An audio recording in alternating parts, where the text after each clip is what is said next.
Babe of the day. Babe of the day.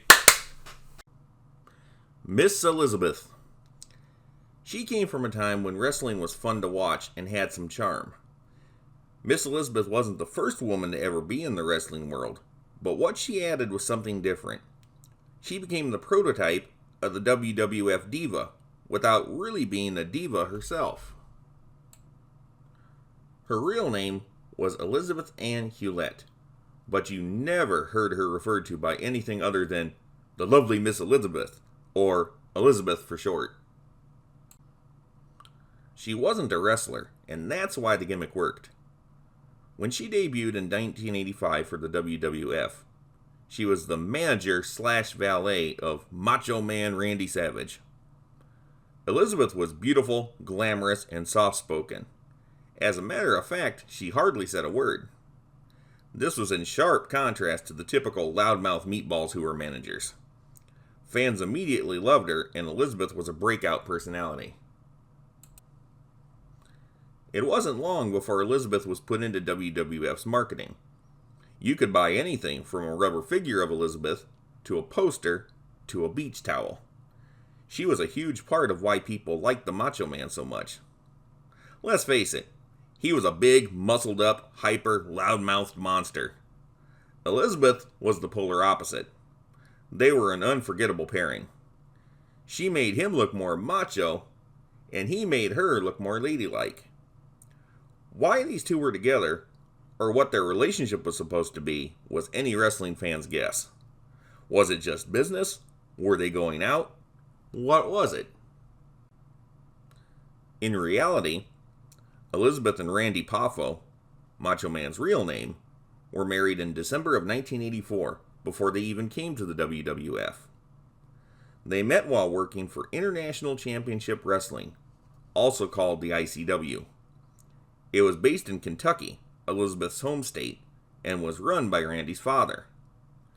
When it shut down in 1984, they had to move on. Their act was quite different in the early days, as they weren't really connected to each other.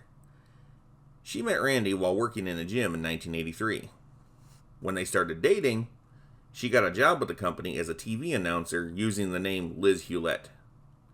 Randy Savage was not yet the Macho Man who everyone is familiar with. After ICW, Randy went to the Continental Wrestling Association, also known as the CWA, for a very short time. In June of 1985, he signed with the World Wrestling Federation. He hit the big time in a big way at the WWF, and his success there would never be equaled. It was rather clever how they worked Randy's character into the WWF universe. At first, he was a heel wrestler, a bad guy, who had no agent and was billed the top free agent in pro wrestling. Who was this dark horse that came out of nowhere and conquered all? Randy's WWF debut was on the July 6, 1985 episode of Championship Wrestling. From that time until Elizabeth's debut, all the terrible bad guy managers like Bobby the Brain Heenan, Jimmy Hart, Mr. Fuji, Johnny Valiant, and classy Freddie Blassie all offered their services. On the August 24th episode, not even 2 months after his debut, he declined all their offers and brought out his new manager, the mysterious and beautiful Miss Elizabeth. Yeah, any guy would take her instead. But who was she? Nobody knew where she came from or what she really did, as she was mostly for eye candy. At that point, something really unusual happened. Macho Man was initially a bad guy, a wrestler you loved to hate. In the early days, that's what he was. But his character was so memorable and funny that people liked him better than a lot of the heroes of wrestling. Once Elizabeth was brought into the act, Macho Man was immediately a superstar, second in popularity only to Hulk Hogan. Macho Man's routine was playing a crazed, egomaniacal bully who mistreated Elizabeth and threatened anyone who even looked at her. In the early days of the Randy Elizabeth run, Macho Man was a bit too harsh on Elizabeth, and it was starting to affect his popularity. He could still be a bad guy, but the WWF decided to soften him up a bit where Elizabeth was concerned so audiences wouldn't despise him. If people thought he was really abusing Elizabeth, it would entirely kill their act. The WWF got it together with Macho Man and Elizabeth, and by November of 1985, they were already doing their first pay-per-view event. I really liked how the WWF played up to Miss Elizabeth. Whenever she came out, all the wrestlers and everybody else would start acting proper, like the Queen of England was there or something. With the exception of Macho Man, of course. The announcer would always introduce the lovely Miss Elizabeth. Doing or saying anything bad to Miss Elizabeth was like a cardinal sin. It just wasn't done. Elizabeth generally wore fancy dresses. There was a memorable moment of her stripping down to a bikini as a distraction, but this kind of thing was never overdone. Elizabeth acted proper and never had any kind of a bad attitude. This is what has separated her from every other female personality in wrestling, before or since. A lot of stuff happened from 1985 to 1991, but Macho Man and Miss Elizabeth remained extremely popular figures in wrestling. Macho Man became an anti-hero sort of character in wrestling, nothing that was ever done before. He could easily switch from good guy to bad guy based on his erratic temperament. Elizabeth was always a heroine and credited to keeping Macho Man somewhat level.